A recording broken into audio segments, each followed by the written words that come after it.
అందరికీ తెలుసు కదా! హోస్ట్ స్క్రీన్ షేరింగ్ స్టార్ట్ చేయొచ్చండి.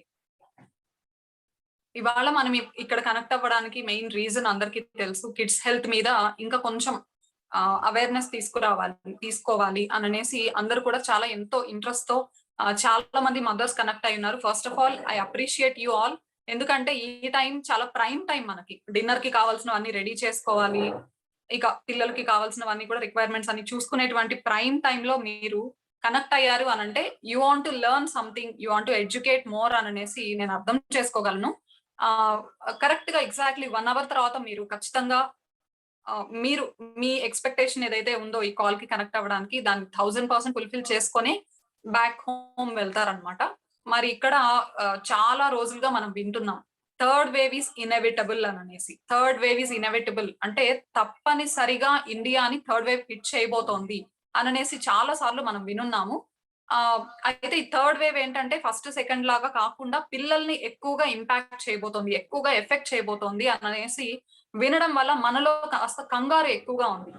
ఎలా పిల్లల్ని థర్డ్ వేవ్ డెల్టా వేరియంట్ ఏదైతే ఉందో ఆ డెల్టా వేరియంట్ బారిన పడకుండా మనం ఎట్లా మన చైల్డ్ ని ప్రొటెక్ట్ చేసుకోవాలి అనే కాన్షియస్నెస్ మనందరిలో కూడా పెరిగింది. ఆ డైరెక్షన్ లో కొన్ని అవసరమైన ఇన్పుట్స్ ఇవ్వడానికి ఈ సెషన్ ఇవాళ మనం ప్లాన్ చేసుకున్నాం అనమాట. ఇక్కడ ఏం చెప్తున్నారంటే ఎయిమ్స్ డైరెక్టర్, ఎయిమ్స్ చీఫ్ చెప్తున్నారనమాట. హార్డ్లీ ఒక 6 to 8 వీక్స్ లో ఖచ్చితంగా థర్డ్ వేవ్ ఇండియాని హిట్ చేయబోతోంది.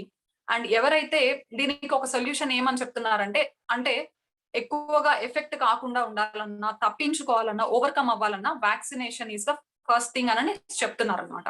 అయితే ఎవరైతే వ్యాక్సినేషన్ ఇంకా తీసుకోలేదో వాళ్ళందరూ కూడా ఈ థర్డ్ వేవ్ కి వల్నరబుల్ అని చెప్తున్నారు. అంటే దాని బారిన పడబోతున్నారు అని చెప్తున్నారు. కొన్ని హాట్‌స్పాట్స్ లో లాక్‌డౌన్ కూడా కంపల్సరీగా చేయాల్సి ఉంటుందని కూడా ఆయన చెప్తున్నారనమాట. Next slide please.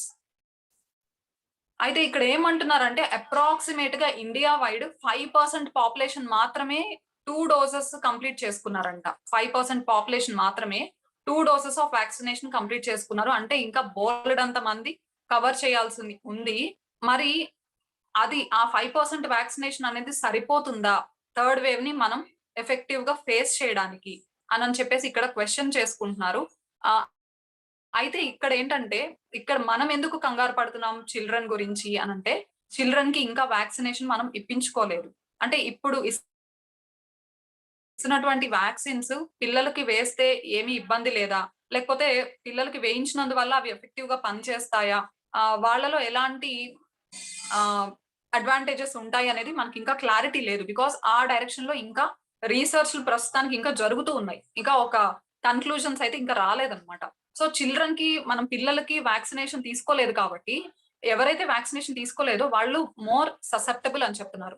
వాళ్ళకి ఎక్కువగా అటాక్ అయ్యే అవకాశం ఉంది. ఇన్ఫెక్ట్ అయ్యే అవకాశాలు ఉన్నాయి అనేసి చెప్తున్నారన్నమాట. అందుకనే మనకి ఇప్పుడు పిల్లల గురించి ఎక్కువగా కంగారైంది. వీళ్ళని ఎలా ప్రొటెక్ట్ చేసుకోవాలి అనేసి. Next slide please.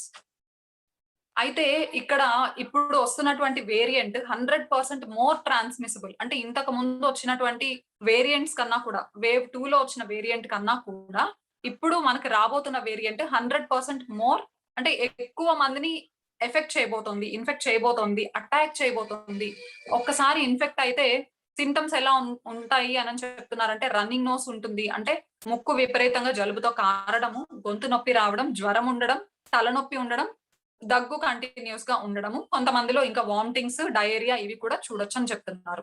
ఆ సింప్టమ్స్ మనం కనుక్కునే లోపలే, గుర్తించే లోపలే ఆ వైరస్ మన బాడీలోకి ఎంటర్ అయినాక చాలా సివియర్ డ్యామేజ్ చేసేస్తోంది. మల్టిపుల్ ఇన్‌ఫ్లమేషన్ సిండ్రోమ్ అని చెప్తున్నారు. ఆ కండిషన్ పిల్లల బాడీలో డెవలప్ అయిపోతుంది అని చెప్తున్నారన్నమాట. సివియర్ రిస్క్ ఆఫ్ హాస్పిటలైజేషన్ కూడా ఈ వేరియంట్ వల్ల ఉంది అననేసి చెప్తున్నారు. దాని వల్లనే మనం కొంచెం భయపడాల్సినటువంటి సిట్యుయేషన్. ఇవన్నీ చెప్పడం భయపెట్టడం కోసం కాదు. అప్రమత్తంగా అలర్ట్ గా ఉండాలి అననేసి చెప్పడమే ఇక్కడ ఉద్దేశ్యం అన్నమాట. ఇవన్నీ తెలియజేయడం. అయితే పిల్లలు ఇనీషియల్‌గా ఎందుకు ఖచ్చితంగా ఇనెవిటబుల్ థర్డ్ వేవ్ హిట్ చేసి తీరుతుంది ఇండియా అని చెప్తున్నారు అనంటే, ఎస్ఎంఎస్ అనేది చాలా తక్కువగా ఫాలో అవుతున్నారు. ఇప్పుడు కాస్త ఈ వేవ్ 2 అనేది కొంచెం ఆహ్, సివియారిటీ తగ్గింది కదా! మళ్ళీ యాస్ యూజువల్ పీపుల్ సోషల్ గ్యాదరింగ్స్‌కి ఇష్టపడుతున్నారు. మ్యారేజెస్, ఫంక్షన్స్ అవి ఇవి అగైన్ గ్యాదర్ అవుతున్నారన్నమాట. ఎస్ఎంఎస్ ఎప్పుడైతే ప్రాపర్ గా ఫాలో అవ్వమో, ఆ కోవిడ్ ప్రోటోకాల్స్ ఎప్పుడైతే ఎవరమైతే ప్రాపర్ గా ఫాలో అవ్వమో, ఖచ్చితంగా ఇన్ఫెక్షన్ చాలా ర్యాపిడ్ గా పెరిగిపోయేటువంటి అవకాశాలు ఉన్నాయని చెప్తున్నారు. ఫస్ట్ ఇనిషియల్లీ అది అడల్ట్స్ అయినా, చిన్నపిల్లలు, పెద్దవాళ్ళు ఎవరైనా సరే ఎస్ఎంఎస్ అనేది ప్రైమరీగా మనం ఫాలో అవ్వాల్సిన అవసరం చాలా ఉందన్నమాట. మరి చిన్న చిన్న పిల్లలకి మాస్క్‌లు వేసుకోరు కదండీ అనంటే, 5 ఇయర్స్ అండ్ అబోవ్ కిడ్స్‌కి ఖచ్చితంగా వాళ్ళు బయటకొస్తున్నారు, ఔట్‌డోర్స్ వస్తున్నారంటే డెఫినెట్ గా మాస్క్ వేసి వాళ్ళకి ఈ సోషల్ డిస్టెన్సింగ్ పాటించడము, శానిటైజ్ చేసుకోవడం ఎప్పటికప్పుడు హ్యాండ్స్, ఇవన్నీ కూడా వాళ్ళకి మనం ఎడ్యుకేట్ చేయాలి పేరెంట్స్ గా. అండ్ ఆ లోపు ఏజ్ 5 ఇయర్స్ కన్నా తక్కువ ఏజ్ ఉన్న పిల్లలకైతే మనం దగ్గర ఉన్నప్పుడు మన పర్యవేక్షణలో వాళ్ళకి మాస్క్ వేయడం ఓకే. That's suggestible. ఎందుకు అనంటే మాస్క్ వేసుకున్నప్పుడు ఒక్కొక్కసారి గ్యాదరింగ్ అంటే ఎక్కువ మంది గుంపుగా ఉన్న చోటికి మనం వెళ్ళినప్పుడు వాళ్ళకి ఆక్సిజన్ సప్లై సరిపడకపోవచ్చు.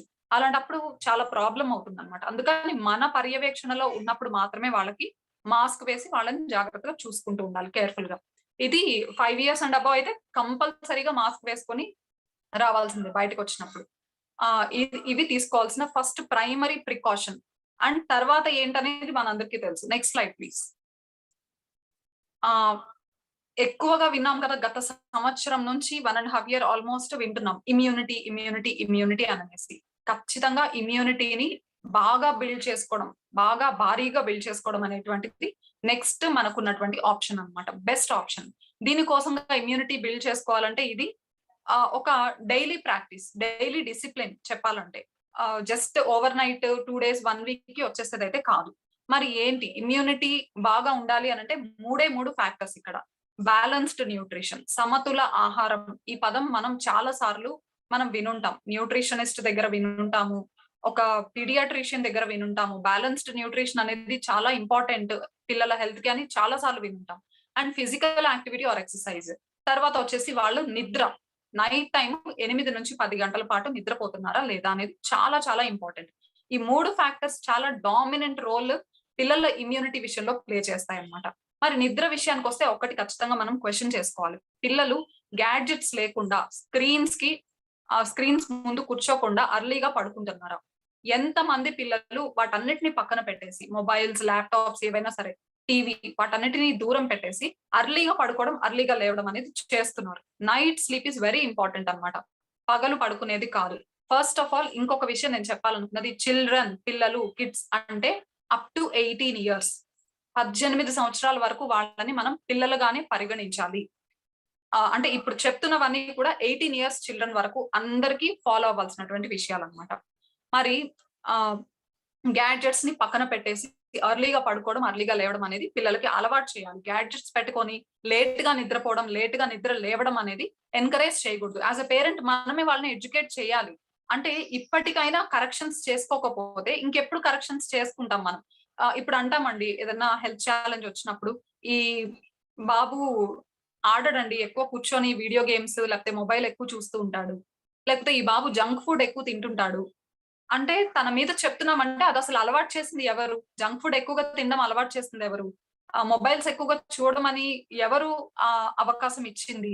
మనమే కదా! మనం కల్టివేట్ చేసిన హాబిట్సే వాళ్ళు అలవాటు చేసుకొని అవి అట్లాగే కంటిన్యూ చేస్తున్నారు. ఈ పాయింట్ ఆఫ్ టైమ్‌లోనైనా కరెక్షన్ జరగకపోతే ఇక మన హ్యాండ్స్‌లో ఏది ఉండదన్నమాట. కాబట్టి యాస్ ఎ పేరెంట్‌గా మనమే వాళ్ళని ఎడ్యుకేట్ చేయాలి. ప్రతి యాస్పెక్ట్‌లోను. నిద్ర గురించి ఎడ్యుకేట్ చేయాలి.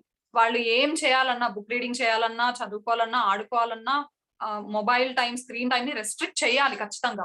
ఖచ్చితంగా 10 మినిట్స్ మించి చూడడానికి లేదు. టీవీ అయితే హాఫ్ అన్ అవర్ మించి చూడడానికి లేదు ఆర్ 1 అవర్ మించి చూడడానికి లేదని మనమే వాళ్ళకి రిస్ట్రిక్షన్స్ పెట్టాలన్నమాట. ఎడ్యుకేట్ చేయడం చాలా ఇంపార్టెంట్. యాస్ ఎ పేరెంట్‌గా మన రెస్పాన్సిబిలిటీ అది. And physical activity or exercise పరంగా తీసుకుంటే, ఎక్సర్‌సైజ్ అనేది ఫస్ట్‌లీ పిల్లలు పర్టిక్యులర్‌గా ఎక్సర్‌సైజ్ చేయాల్సిన పనే లేదండి. వాళ్ళకిప్పుడు ఆన్‌లైన్ క్లాసెస్ అయిపోయాయి. ఆన్‌లైన్ క్లాసెస్ ఆల్‌మోస్ట్ కొన్ని అవర్స్ పాటు కంటిన్యూయస్‌గా వాళ్ళు కూర్చొని వినడం, స్క్రీన్ ముందు కూర్చొని వినడం, నోట్స్ రాసుకోవడం ఇదంతా జరుగుతోంది. రెస్ట్ ఆఫ్ ద టైమ్ వాళ్ళని శరీరానికి శ్రమ కలిగే విధంగా ఆడమని ఎంకరేజ్ చేయాలి పిల్లల్ని ఖచ్చితంగా.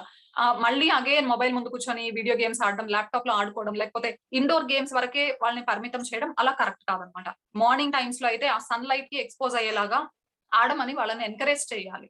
ఈ విషయం కూడా వాళ్ళలో కేర్ తీసుకోవాలన్నమాట. అండ్ బ్యాలెన్స్డ్ న్యూట్రిషన్ అంటే ఇది చాలా వాస్ట్ ఉందన్నమాట. మనం డిస్కస్ చేయాలంటే ఏమేం కావాలి, అసలు ఏమేం పెట్టాలి పిల్లలకి బ్యాలెన్స్డ్ న్యూట్రిషన్ అంటే అందరికీ ఐడియా ఉంది. Next slide please. ఏమేమి అంటే అందరికీ ఐడియా ఉంది. ప్రోటీన్స్ అంటే మాంసకృతులు వచ్చేటువంటి ఆహార పదార్థాలు అంటే పాలు, గుడ్లు, చికెన్, మటన్, ఎగ్స్ అన్ని, ఫిష్ ఇవన్నీ పెట్టాలి. పప్పులు, పప్పు దినుసులు ఇవన్నీ పెట్టాలి. ఇక తీసుకుంటే పిండి పదార్థాలు వచ్చేటువంటి గోధుమలు, రైస్ ఇలాంటివన్నీ కూడా పెట్టాలి. ఇక అగైన్ ఫ్యాట్స్ అంటాము. మంచి కొవ్వులు వచ్చేటువంటి ఆహార పదార్థాలు కూడా ఇవ్వాలి బాగా. అండ్ ఇంకా విటమిన్స్, మినరల్స్ పండ్లు, కూరగాయలు పుష్కలంగా ఉంటాయి. అవి కూడా బాగా ఇవ్వాలి. అన్నీ కూడా ప్రతిదీ ఫైబర్, వాటర్ ప్రతిదీ మన పిల్లల ఇమ్యూనిటీని బిల్డ్ చేసేటువంటి ఆస్పెక్టే. ప్రతిదీ కూడా పిల్లల ఇమ్యూనిటీని బిల్డ్ చేసేటువంటి న్యూట్రియంటే. ఇంపార్టెంట్‌లీ మరీ ముఖ్యంగా వీటిని ఖచ్చితంగా ఫోకస్ చేయాలి అననేసి మనం ఇవాళ తెలుసుకోవాలన్నమాట. ప్రోటీన్స్ ఖచ్చితంగా ఇవ్వాలి. ప్రోటీన్స్ ఎందులో ఉంటాయంటే వెజిటేరియన్ సోర్సెస్ అయితే పప్పులు, పప్పు దినుసుల్లో ఉంటాయి. ఇక నాన్ వెజ్ సోర్సెస్ అంటే చికెన్, మటన్, ఫిష్ వీటన్నిటిలో, ఎగ్స్ లో ఉంటుంది. పాల ఉత్పత్తుల్లో కూడా ప్రోటీన్స్ బాగా వస్తాయన్నమాట. ఇక విటమిన్స్ లో తీసుకుంటే ఇంపార్టెంట్‌లీ ఏ, సి, డి ఈ 3 విటమిన్స్ చాలా ఇంపార్టెంట్ అన్నమాట. ఏ విటమిన్ ఎందుకు ఇంపార్టెంట్ అని ఏ అనగానే మనకి కళ్ళ ఆరోగ్యాని కోసం అని చెప్తాం. మనందరికీ ఐడియా ఉంది. అండ్ మన పిల్లల యొక్క ఊపిరితిత్తుల వ్యవస్థ అంటే రెస్పిరేటరీ సిస్టమ్ కానివ్వండి, డైజెస్టివ్ సిస్టమ్, జీర్ణకోశ వ్యవస్థ ఇవంతా కూడా మ్యూకస్ తో ఫిల్ అయి ఉంటాయి. ఆ మ్యూకస్ మెంబ్రెయిన్స్ హెల్తీగా ఉండాలి అనంటే ఈ 2 సిస్టమ్స్ లో వైటమిన్ ఏ అనేది చాలా ఇంపార్టెంట్ అన్నమాట. అండ్ సి విటమిన్ అంటే అందరికీ తెలుసు. ఇమ్యూనిటీ అనేది మనం ఆ వర్డ్ వినగానే సి విటమిన్ ఫస్ట్ ప్లేస్ కి వచ్చేస్తుందన్నమాట. సి విటమిన్ ఇమ్యూనిటీ బిల్డ్ చేయడంలో చాలా హెల్ప్ చేస్తుంది. లోపల జరిగేటువంటి అనర్థాలని కంట్రోల్ చేసేస్తుంది. ప్రీ రాడికల్ డ్యామేజ్ అంటాము, ఆక్సిడేటివ్ స్ట్రెస్ అంటాము, ఇన్ఫ్లమేషన్స్ అంటాము. ఇన్ఫ్లమేషన్స్ అంటే లోపల కలిగేటువంటి మనకు తెలియకుండా ఇంటర్నల్ గా జరిగేటువంటి నొప్పి, వాపు, మంట వాటన్నిటిని కంట్రోల్ చేయడంలో C vitamin holds the first place అన్నమాట. అలాగే డి విటమిన్. డి విటమిన్ ఎందుకు అనంటే మనకి ఇమ్యూనిటీ బాగా ఉండడానికి డి విటమిన్ కావాలి, ఎముకలు స్ట్రాంగ్ గా ఉండడానికి కావాలి, డైజెషన్ బాగా జరగడానికి కావాలి, మన వెయిట్ ప్రాపర్ గా బ్యాలెన్స్ అవ్వాలన్నా, హార్ట్ సరిగా రిథమిక్ లో కొట్టుకోవాలన్నా అన్నిటికీ కూడా మనకి డి విటమిన్ అనేది చాలా ఇంపార్టెంట్.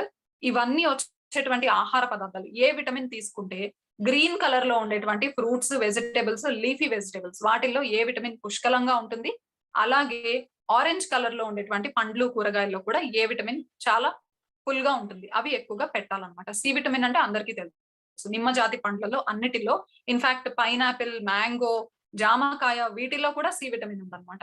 మనం ఈ మధ్యనే తెలుసుకున్నాం. బ్రొక్కోలీలో కూడా ఉంది. బ్రొక్కోలీ అంటే అదొక కైండ్ ఆఫ్ కాలీఫ్లవర్ లాగా ఉంటుంది. గ్రీన్ కలర్ లో ఉంటుంది. బ్రొక్కోలీ కూడా సి విటమిన్ రిచ్ అన్నమాట. అలాగే బెల్ పెప్పర్స్ అంటాం. రెడ్ కలర్ లో, యెల్లో కలర్ లో ఉండేటువంటి బెల్ పెప్పర్స్ లో కూడా సి విటమిన్ పుష్కలంగా దొరుకుతుంది. ఇవన్నీ కూడా మన డైట్ లో, మన రోజువారీ పిల్లలకు పెట్టేటువంటి డైట్ లో ఇంక్లూడ్ చేసుకోవాలి. అండ్ అలాగే డి విటమిన్ తీసుకుంటే ఫస్ట్ సోర్స్ ఏమంటే సన్ షైన్. సన్ లైట్ కి వాళ్ళు ఎక్స్‌పోజ్ అయ్యేలాగా మనం. అండ్ ఇంకా అడిషనల్ గా ఇంకా డి విటమిన్ తీసుకుంటే మిల్క్ లో, ఎగ్ యెల్లోలో ముఖ్యంగా ఇంకా మనకి డెఫిషియన్సీ ఉన్నట్లు గనక మనం ఏమైనా గుర్తించినట్లయితే సప్లిమెంటేషన్ కి కూడా వెళ్ళొచ్చన్నమాట. మంత్లీ డోసేజెస్ ఉంటాయి. వాటికి ప్రిఫరెన్స్ ఇవ్వచ్చు. అండ్ జింక్ కూడా ఎక్కువగా మన పిల్లల డైట్ లో ఉండేలాగా కేర్ తీసుకోవాలి. జింక్ ఎక్కువగా వేటిల్లో ఉంటుందంటే సీడ్స్ లో, నట్స్ లో ఉంటుందన్నమాట. అంటే డ్రై ఫ్రూట్స్ లో, విత్తనాలన్నిటిలో కూడా జింక్ బాగా దొరుకుతుంది. ఐరన్ తీసుకుంటే కూడా ఆకుకూరలు, గ్రీన్ కలర్ లో ఉండేటువంటి పదార్థాలు అన్నిట్లో కూడా నాన్ వెజ్ సోర్సెస్ తీసుకుంటే ఆర్గన్ మీట్ వాటిలో మనకి బాగా దొరుకుతుంది ఐరన్. ఇవన్నీ కూడా రోజువారీ మన పిల్లలకి తినిపించేలాగా మనం కేర్ తీసుకోవాలి. అప్పుడు మన పిల్లల ఇమ్యూనిటీ చిన్నగా బిల్డ్ అవుతూ ఉంటుందన్నమాట. Next slide please. అలాగే ఒక్కసారి చూద్దాము. ఇందాక అనుకున్నాం కదా ప్రోటీన్ ఇవ్వాలి, విటమిన్స్, మినరల్స్ అన్నీ కావాలనుకున్నాం కదా! ఎగ్జాంపుల్ గా కొన్ని చూద్దాం. అంటే మన పిల్లలకి ఎంతెంత కావాలి ఒక రోజుకి? ఎంతెంత రిక్వైర్‌మెంట్ ఉంది. ప్రోటీన్ రిక్వైర్‌మెంట్ డబ్ల్యూహెచ్ఓ స్టాండర్డ్స్ ప్రకారము 4-9 సంవత్సరాల పిల్లలకి 19 గ్రాముల ప్రోటీన్ ఎవ్రీ డే కావాలన్నమాట. వాళ్ళ డైట్ ద్వారా. అండ్ 9-13 ఇయర్స్ పిల్లలకి వచ్చేసి బాయ్స్ కైతే 34 గ్రామ్స్ కావాలి. గర్ల్స్ కైతే 46 గ్రామ్స్ కావాలన్నమాట. అండ్ ఇది ఇలా ఉంది. మరి ఒక్కసారి మనల్ని మనం క్వెషన్ చేసుకోవాలి. ఏమనంటే నిజానికి ఈ రిక్వైర్‌మెంట్ మనం ఫుల్‌ఫిల్ చేస్తున్నామా? ఎవ్రీ డే ఇంత ప్రోటీన్ మనం వాళ్ళ డైట్ ద్వారా మనం ఇవ్వగలుగుతున్నామా? ఇవ్వగలుగుతున్నట్లయితే వాళ్ళ ఇమ్యూనిటీ చాలా సూపర్బ్‌గా ఉంటుందన్నమాట. Next slide please.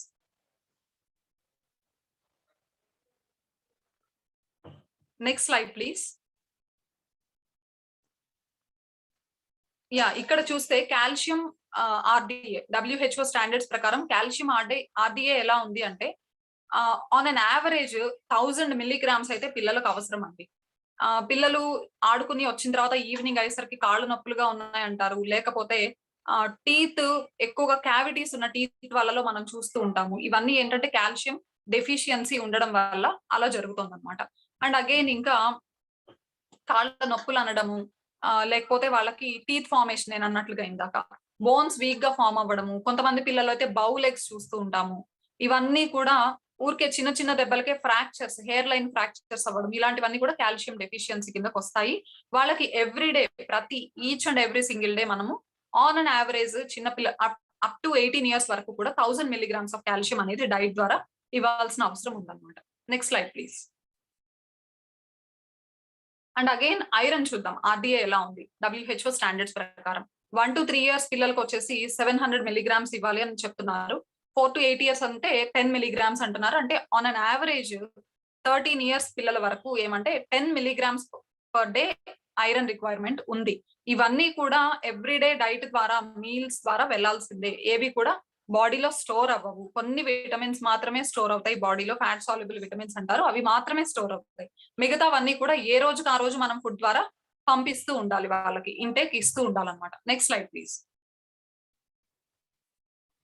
అయితే ఇవన్నీ నేనిందాక చెప్పిన ఆ నంబర్స్ ప్రోటీన్ రిక్వైర్మెంట్ ఏదైతే ఉందో, కాల్షియం, ఐరన్ ఫర్ ఎగ్జాంపుల్ కొన్నే నేను చెప్పాను. అలా ఇంకా బోలెడన్ని విటమిన్స్, మినరల్స్ ఉన్నాయి. జింక్ కానివ్వండి, విటమిన్ ఏ కానివ్వండి, బి కాంప్లెక్స్ విటమిన్స్ కానివ్వండి, ఇవన్నీ కూడా యాస్ పర్ ద రిక్వైర్మెంట్ రోజుకి ఎంత కావాలో అంత ఇస్తూ ఉంటే ఓకే. ఇవ్వలేకపోయిన పక్షంలో ఏమవుతుంది అంటే డెఫిషియన్సీస్ ఏర్పడుతూ ఉంటాయన్నమాట. ఇక్కడ ఏమంటున్నారంటే most common nutrition deficiencies school చిల్డ్రన్‌లో ఏంటంటే చాలా పెద్ద లిస్టే ఉంది ఇక్కడ. Calcium, fibre, folate, iron, magnesium, potassium, vitamin E ఇవన్నీ కూడా చెప్తున్నారన్నమాట. స్కూల్ గోయింగ్ కిడ్స్‌లో ఈ విటమిన్స్ యొక్క డెఫిషియన్సీ బాగా ఉంది. అండ్ ఇంకా తీసుకుంటే ఐరన్, విటమిన్ డి డెఫిషియన్సీ కూడా చాలా ఎక్కువగా ఉందని చెప్తున్నారు. ఇంకా 57% ఆఫ్ ప్రీ స్కూలర్స్ స్కూల్‌కి వెళ్ళడానికి ముందు ఉన్నటువంటి ఏజ్ గ్రూప్ పిల్లల్లో 57% పిల్లలకి వాళ్ళ మదర్స్‌కి కూడా వైటమిన్ ఏ డెఫిషియన్సీ ఉంది అని కూడా చెప్తున్నారన్నమాట. ఎందుకని ఈ డెఫిషియన్సీస్ అంటే ఒకటే. మనం రిక్వైర్డ్ డైటరీ ఇంటేక్ తీసుకోవట్లేదు. ఎవ్రీ డే ఆ రిక్వైర్మెంట్‌ని మనం మీట్ కాలేకపోతున్నాం అన్నమాట. ఎందుకు అనేది కూడా చూద్దాం. Next slide please. ఇక్కడ చూడండి only 23% of Indian toddlers and infants వీళ్ళకి మాత్రమే 23% మంది మాత్రమే వాళ్ళకి మాత్రమే కంప్లీట్ న్యూట్రిషన్ అందుతోందంట. బ్యాలెన్స్డ్ డైట్ ఇవ్వగలుగుతున్నారు వాళ్ళ పేరెంట్స్. ఈ విషయంలో మదర్ ని ఖచ్చితంగా వుమెన్ ని ఖచ్చితంగా ఎడ్యుకేట్ చేస్తే చాలా హెల్ప్ అవుతుంది అని చెప్పేసి ఈ ఆర్టికల్ చెప్తోందన్నమాట. ఇండియా వైడ్ నేను చెప్తున్నది. Next slide please. ఇక్కడ ఎందుకని ఈ డెఫిషియన్సీ అనంటే ఒకటి వచ్చేసి మనం రికమెండెడ్ డైటరీ అలవెన్స్ ని మనం మీట్ కాలేకపోవడం ఒకటి. నెక్స్ట్ ఇంకొక రీజన్ ఏమంటే న్యూట్రియంట్ క్వాలిటీ డెటోరియేషన్ అంటే ఇయర్స్ పాస్ అయ్యే కొద్దీ ఇది చాలా కామన్ గా వినుంటాం మనం. మన పేరెంట్స్, మన మదర్, మన అమ్మమ్మ వీళ్ళు చెప్పుకుంటారు. మేము చిన్నప్పుడు తిన్న ఆహారానికి, మీరు ఇప్పుడు తింటున్న ఆహారానికి చాలా డిఫరెన్స్ ఉంది. శక్తి సామర్థ్యాలు చాలా తక్కువగా ఉన్నాయి ఈ ఆహారంలో అని చాలా సార్లు వినుంటాం కదా! అదే ఇక్కడ చెప్తున్నారన్నమాట. Indian council for agriculture research studies ప్రకారం ఏం చెప్తున్నారంటే ఒక ఎగ్జాంపుల్ గా జింక్, ఐరన్ అనేటువంటి న్యూట్రియంట్స్ ని స్టడీ చేసినప్పుడు 1960లో వాళ్ళు జింక్ 27 మిల్లీగ్రామ్స్ పర్ కేజీగా ఉన్నట్టు ఆ పర్టిక్యులర్ క్రాప్ లో గమనించారన్నమాట. అదే 2010 కొచ్చేసరికి 21 మిల్లీగ్రామ్స్ పర్ కేజీగా తగ్గిపోయింది. ఆ న్యూట్రియంట్ క్వాలిటీ తగ్గిపోయిందన్నమాట. అలాగే ఐరన్ మీద రీసెర్చ్ చేసినప్పుడు వాళ్ళకి తేలింది ఏంటంటే 1960లో గనుక చూస్తే 59 మిల్లీగ్రామ్స్ పర్ కేజీ అనేది వాళ్ళు కనుక్కున్నారు ఉన్నట్లుగా ఆ వాల్యూ. అండ్ 2010 కొచ్చేసరికి 43 మిల్లీగ్రామ్స్ పర్ కేజీకి తగ్గిపోయిందన్నమాట. అంటే ఇయర్స్ పాస్ అయ్యే కొద్దీ న్యూట్రియంట్స్ తగ్గిపోతూ ఉన్నాయి. ఎందుకు అనంటే మనం ఎక్కువ ఫోకస్ ఇప్పుడు మనకి దేని మీద ఉంది మన అంటే అగ్రికల్చర్ డిపార్ట్మెంట్స్ కి వాళ్ళందరికీ కూడా రీసెర్చ్ ఏ డైరెక్షన్ లో ఉందంటే ప్రొడక్షన్ ని బాగా పెంచాలి. ఎంత పెంచాలంటే మోర్ దాన్ 50% ప్రొడక్షన్ ని పెంచాలి. ప్రొడక్షన్ పెంచే దిశగా ఉన్నటువంటి ఫోకస్ వల్ల ఏమవుతుందంటే, ఆ క్రాప్ భూమి నుంచి అబ్జార్బ్ చేసుకునేటువంటి న్యూట్రియంట్స్ కానివ్వండి, అది చాలా తగ్గిపోతుందన్నమాట. ఇయర్ బై ఇయర్ తగ్గుతోంది. దాని వల్లనే మనకి బలం ఉండట్లేదు. మనం తినేటువంటి ఆహారంలో చాలా రకాల డెఫిషియన్సీస్, డిసీజెస్ రూపంలో మనకు బయటకొస్తున్నాయి. ఇది న్యూట్రియంట్ క్వాలిటీ డిటోరియరేషన్ అనేది ఈ డెఫిషియన్సీస్‌కి ప్రధాన కారణంగా ఈ Indian council for agriculture research వాళ్ళు గుర్తించారన్నమాట వాళ్ళ స్టడీస్‌లో. Next slide please. ఇక నిజానికి ఒక్కసారి ఆలోచించండి. ఈ డెఫిషియన్సీస్ అన్నిటి నుంచి ఇందాక నేను చెప్పిన వాల్యూస్ నిజానికి మనం మీట్ అవుతున్నామా? మీ పిల్లలు 20 కేజెస్ వెయిట్ ఉంటే 20 గ్రామ్స్ ప్రోటీన్ రోజుకి ఇవ్వగలుగుతున్నారా లేదా? బాగా గ్రోయింగ్ చిల్డ్రన్‌లో 1½ గ్రామ్ ప్రోటీన్ పర్ బాడీ, ఒక కేజీ బాడీ వెయిట్‌కి 1½ గ్రామ్ ప్రోటీన్ రిక్వైర్మెంట్ కూడా ఉంటుందన్నమాట. అంటే ఆల్‌మోస్ట్ 30 గ్రామ్స్ ప్రోటీన్ రిక్వైర్మెంట్ ఉంటుంది. అంత ప్రోటీన్ రిక్వైర్మెంట్ మనం మీట్ అవ్వగలుగుతున్నామా ఎవ్రీ డే? ఆ డైట్ ద్వారా ఇవ్వగలుగుతున్నామా లేదా వాళ్ళకి? అండ్ ఆహ్, ఇచ్చినా కూడా వాళ్ళ బాడీ ఎంత వరకు అబ్జార్బ్ చేసుకోగలుగుతోంది? ఇవన్నీ కూడా ఖచ్చితంగా మనం క్వెషన్ చేసుకోవాల్సిన అవసరం ఉంది. ఇక్కడ ఏంటంటే మనకున్న ఏకైక ఆప్షన్ ఏంటి అనంటే మన పిల్లల యొక్క ఫుడ్ హ్యాబిట్స్ ని కరెక్ట్ చేసుకోవాలి. ఇందాక ఏం తిన్నామో చ చూసాం కదా! అంటే న్యూట్రియంట్స్ లో ఇవివి పర్టిక్యులర్‌గా తినాలి అని చెప్పేసి. ఏమి తినకూడదో కూడా ఖచ్చితంగా చెప్పుకోవాలి గదా! డిస్కస్ చేయకుండా ఈ సెషన్ ముందుకు తీసుకెళ్ళడానికి లేదు కాబట్టి ఒక్క మాట నేను చెప్తాను. రెడీగా ప్యాక్ చేసేసి పెట్టేసిన ఫుడ్స్ ఏవైతే ఉన్నాయో, పేరెంట్స్ మనం చాలా ఇష్టంతో వర్క్ నుంచి ఇంటికి వెళ్ళేటప్పుడు పిల్లలు నేనేమన్నా తెస్తానని చెప్పి నా కోసం ఎదురు చూస్తూ ఉంటారు అని చెప్పేసి చక్కగా ఒక బేకరీకెళ్ళి అక్కడ కొన్ని వాళ్ళు ఇష్టంగా తినేటువంటి కేక్స్ ఆర్ చాక్లేట్స్ ఏవైనా సరే అవి ప్యాక్ చేయించుకొని ఇంటికి తీసుకెళ్ళి వాళ్ళకిస్తాం. బ్రెడ్స్ కానివ్వండి, శాండ్‌విచెస్ కానివ్వండి, ఇవన్నీ కూడా పాలిథిన్ కవర్స్‌లో రెడీగా ప్యాక్ చేసి పెట్టేసుంటారు. వాటిని మనం మనీ పే చేసి వాళ్ళకి తీసుకెళ్ళి ఇస్తామన్నమాట. అలా రెడీగా ప్యాక్ చేసేటువంటి ఫుడ్‌ని మాక్సిమం అవాయిడ్ చేయడానికి చూడండి. ప్రిజర్వేటివ్స్ ఉన్నటువంటి ఆహారాన్ని అంటే కొన్ని రెడీగా టిన్స్‌లో ప్యాక్ చేసి పెట్టేసుంటారు. ఫర్ ఎగ్జాంపుల్ చెప్పాలంటే కూల్ డ్రింక్స్ వాటిని కూడా అవాయిడ్ చేయండి. ఒకసారి ఆలోచించారా? ఒక ఫుడ్ ఐటెమ్ ఒక ప్యాకెట్‌లో 3 నెలల పాటు స్టోర్ అయ్యి ఉంటుందంటే ఎలా ఉంది అది? అదే మన ఇంట్లో మనం ఒక బాక్స్‌లో పెట్టి 3 మంత్స్ తర్వాత చూస్తే ఎలా ఉంటుంది ఆ ఫుడ్? ఏదైనా సరే ఒక బ్రెడ్ పెట్టామో, లేకపోతే ఒక ఏదైనా సరే తినేది పెట్టినప్పుడు 3 మంత్స్ తర్వాత ఓపెన్ చేసి చూస్తే ఎంత బూజు పట్టేసి చాలా పాడైపోయి ఉంటుంది. స్మెల్ చాలా భయంకరంగా ఉంటుంది. అలాంటిది 3 మంత్స్ పాటు ప్యాకెట్‌లో చాలా ఫ్రెష్‌గా ఉంటుంది అనంటే ఒకటే మనం అర్థం చేసుకోవాలి. ప్రిజర్వేటివ్స్ కావాల్సినంత పుష్కలంగా అందులో యాడ్ చేసి పెట్టున్నారు. ఆ ప్రిజర్వేటివ్స్ మన పిల్లలు తీసుకోవడం వల్ల, ఆర్టిఫిషియల్ స్వీటనర్స్ తినడం వల్ల, ఆర్టిఫిషియల్ ఫ్లేవర్స్ తినడం వల్ల మన పిల్లలు హైపర్ యాక్టివ్‌గా తయారైపోతున్నారు. వాళ్ళలో అన్‌ఎక్స్‌పెక్టెడ్ జీన్ మ్యూటేషన్స్ జరుగుతున్నాయి. ఇంకా తీసుకుంటే మనం అనుకుంటాం ప్రోటీన్ రిక్వైర్మెంట్‌ని మీట్ అవ్వడానికి మనం వెజిటేరియన్స్ అయితే నేను పప్పు ఎవ్రీ డే పెడతానండి. కంపల్సరీగా మా బాబుకి పప్పు, అన్నం, నెయ్యి లేనిదే నేను వాడి మీల్ కంప్లీట్ అవ్వదు అని చెప్పేసి అనుకుంటాం. లేదంటే మా బాబుకి చికెన్ చాలా ఇష్టమండి. లేకపోతే మా మా పిల్లలకి ఎగ్స్ చాలా ఇష్టం. ఆమ్లెట్ ఇష్టంగా తింటారు. లేదంటే బాయిల్డ్ ఎగ్ చాలా ఇష్టంగా తింటారు. ఇట్లా అంటే మనకి చాలా లవ్ పిల్లల మీద. వాళ్ళు ఏది ఇష్టంగా తింటారో అది ఎక్కువగా తెచ్చిపెట్టి వాళ్ళని హెల్తీగా గ్రో అయ్యేదానికి చూడాలని చెప్పేసి మనం ప్లాన్ చేసుకుంటాం ఎప్పుడు కూడా. కానీ ఒక్కసారి ఆలోచించారా? మనం తింటున్న ప్రతీది fruit, vegetable, pulses everything genetically modified.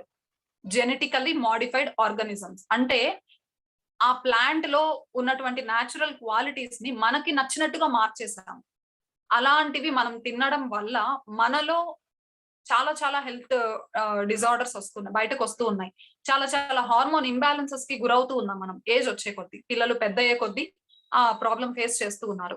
అంటే ఈ జెనెటికల్లీ మోడిఫైడ్ ఆర్గానిజం వచ్చినటువంటి ఆ విత్తనాలు మనం చల్లితే మొలకలు రావు.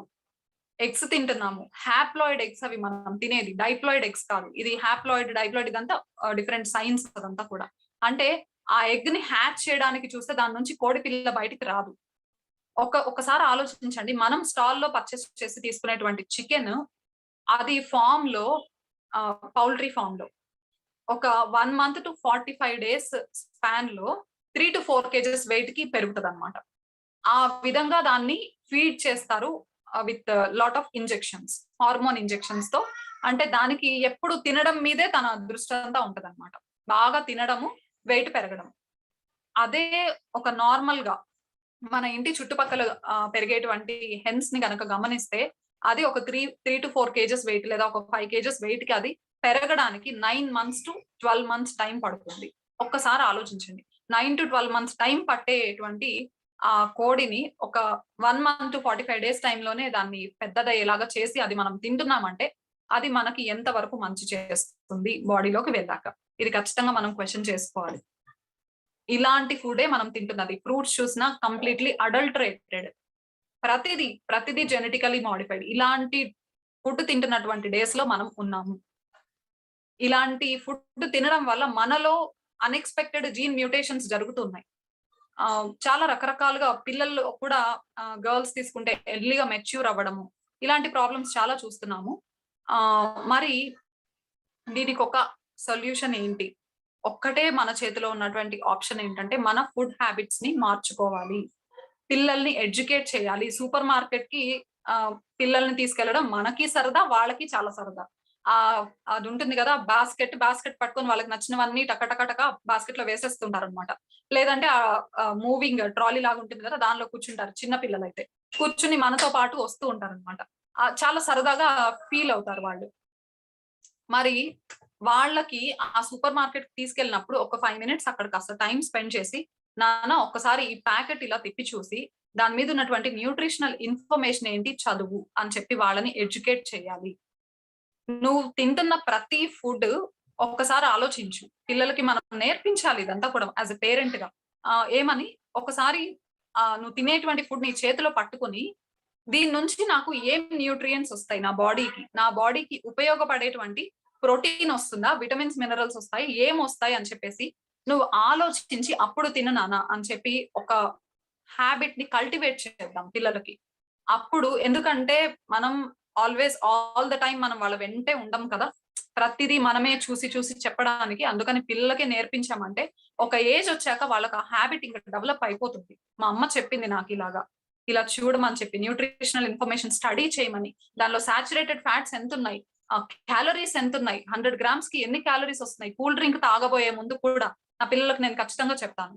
ఇది ఒక 2 liters కూల్ డ్రింక్ అంటే దాని నుంచి ఎన్ని క్యాలరీస్ వస్తున్నాయి, దానిలో షుగర్ కంటెంట్ ఎంత ఉంది చూడు ఒకసారి ఖచ్చితంగా. చూసి అప్పుడు తాగు, నువ్వు అది తాగాలా వద్దా అనేసి. దానిలో ఆర్టిఫిషియల్ ఫ్లేవర్స్ ఏమన్నా ఉన్నాయేమో ఆలోచించాలి. ఇవన్నీ ఖచ్చితంగా మనకి పిల్లల్ని ఇంట్లో అన్ని పిల్లలకి నచ్చినవన్నీ రకరకాలు చేసి పెడుతూ ఉంటాము. ఇన్ స్పైట్ ఆఫ్ దట్ మనకి పిల్లల్ని రెస్టారెంట్ కి తీసుకెళ్లి అలా ఔటింగ్ కి తీసుకెళ్లి వాళ్ళకి ఫుడ్ పెట్టించాలనేసి భలే సరదా అనమాట మనకి. అలాంటప్పుడు అక్కడ పెట్టేటువంటి ప్లేట్స్ కానివ్వండి, వాళ్ళు యూజ్ చేసేటువంటి డిషెస్, యుటెన్సిల్స్ అవి కూడా చాలా ఇంపార్టెంట్. మనం ఒకవేళ ఇంటికి తెచ్చుకొని గనుక అది తినాలని అనుకున్నప్పుడు వాళ్ళు అల్యూమినియం ఫాయిల్స్ లో ర్యాప్ చేసి ఇస్తారు ఆ ఫుడ్ ఐటమ్స్ ని. అది ఎంత వరకు సేఫ్ ఒక్కసారి ఆలోచించండి. వేడిగా ఉన్న ఆహార పదార్థాలు అల్యూమినియం ఫాయిల్స్ తో రియాక్ట్ అయినప్పుడు అందులో ఉన్న కెమికల్స్ అన్ని ఫుడ్ లో కలిసి అది మన పిల్లలు తిన్నప్పుడు, అలా ఒక్కసారి జరిగితే ఏం కాదండి, అప్పుడప్పుడు వెంటనే చేస్తూనే ఉంటాం కదా.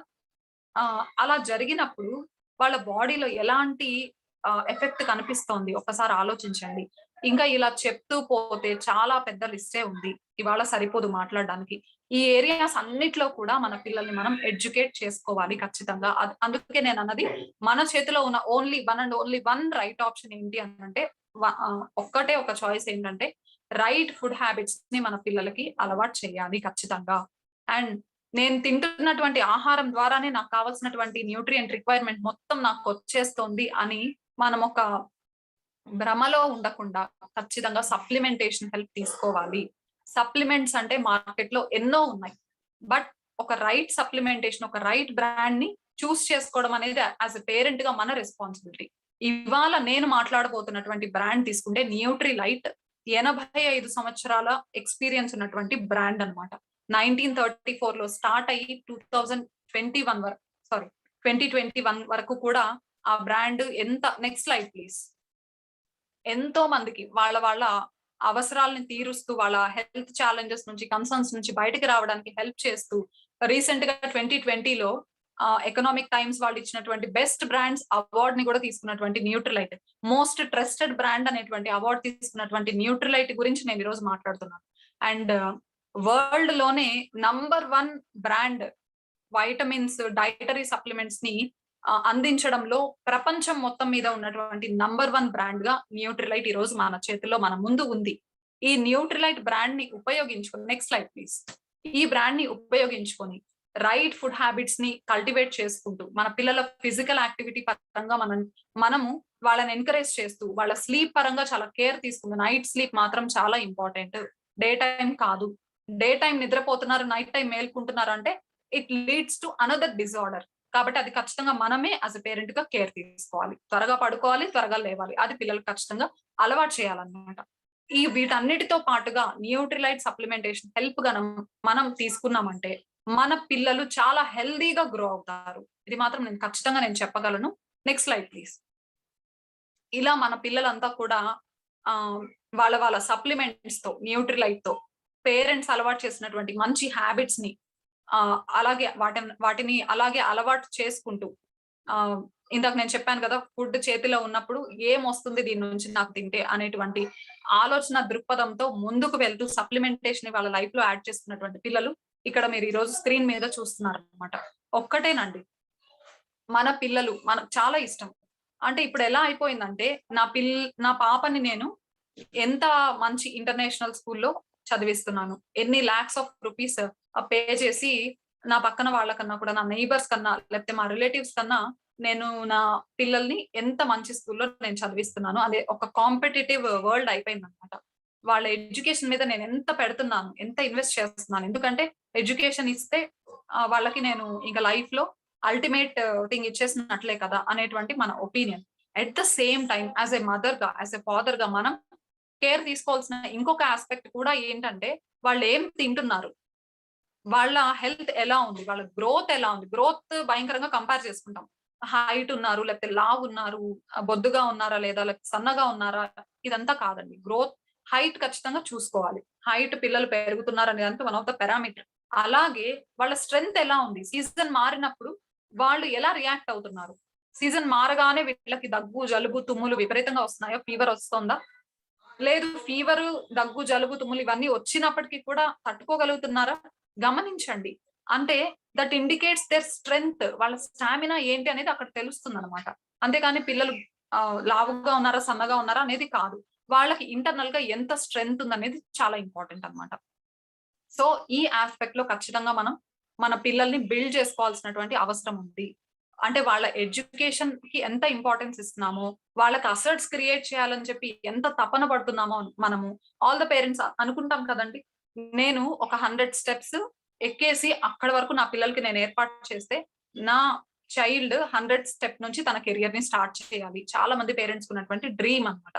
ఇవన్నీ మనకున్నాయి. అసెట్స్ ఏర్పాటు చేయాలి. బెస్ట్‌గా ఎడ్యుకేషన్ ఇవ్వాలి. పెద్ద పెద్ద స్కూల్స్‌లో యూనివర్సిటీస్‌లో అక్కడ నా పిల్లల్ని నేను చదివించాలి. ఐఐటీస్‌లో, ఎన్‌ఐటీస్‌లో చదివించాలి. పారలెల్‌గా వాళ్ళ హెల్త్ పరంగా కూడా మనకుండాల్సినటువంటి గోల్ వాళ్ళ ఫ్యూచర్ ఎలా ఉండబోతోంది? నేను వాళ్ళ ఫ్యూచర్ బావుండడానికి, హెల్త్ బావుండడానికి, వాళ్ళ ఫిజికల్ అండ్ మెంటల్ హెల్త్ బావుండడానికి నేను ఈ రోజు నుంచి నేను తీసుకున్నటువంటి కేర్ ఏంటి అని ఎవ్రీ డే యాస్ ఎ పేరెంట్‌గా మనం క్వెషన్ చేసుకుంటూ ఉండాలన్నమాట. చాలా అవసరం అండి ఇది. నిజానికి ఈ కోవిడ్, ఈ వేవ్ 2నో, వేవ్ 3నో ఇవన్నీ వచ్చి మనలో మనం చాలా మార్పులు చేసుకోవడానికి ఒక మంచి అవకాశాన్ని కల్పిస్తున్నాయి. కాబట్టి this is the high time మనం ఈ కరెక్షన్స్ అన్ని చేంజ్ చేసుకోవాలి.